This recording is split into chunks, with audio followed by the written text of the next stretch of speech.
Hey everyone, Jordan here. I'd like to take a moment or two to talk to all of you about Makerspace. I know I talk about Makerspace an awful lot, so don't worry, this won't be the usual rant. Today, I just want to talk about one resource in particular, Kiva Planks. Kiva Planks are a fantastic Makerspace resource in that they're simple to use, engaging, and incredibly effective.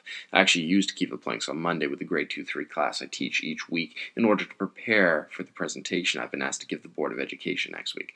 Our district has invested heavily in Maker resources and ADST in general, and they want to know a little more about the programs they're supporting. Kiva is one of the resources I push for a number of reasons. As I already stated, Kiva Planks are simple. Any teacher can implement them effectively. They're engaging. My students celebrate whenever I let them use Kiva Planks, but their effectiveness is what separates them from other Maker resources. They allow students to effortlessly engage in the design thinking process. In fact, design thinking becomes natural. Let me give you an example of this. On Monday, I let my students play around in partner pairs with about 100 planks per team.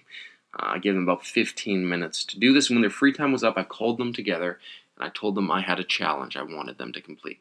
The challenge was simple.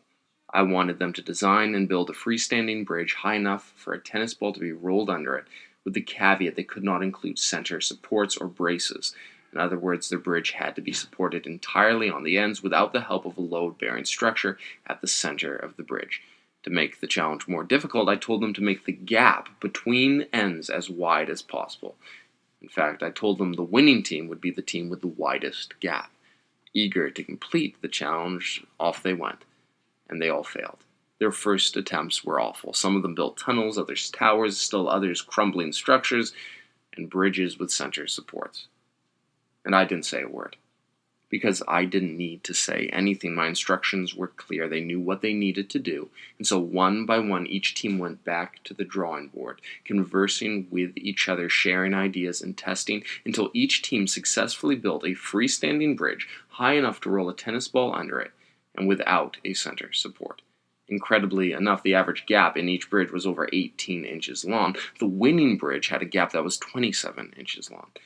This activity took 30 minutes in total, yet it included all the key components of a great makerspace activity. It was goal-directed. There were clear success criteria. The students communicated with each other. They planned, they tested, they assessed, they adjusted, and then they presented their final creation.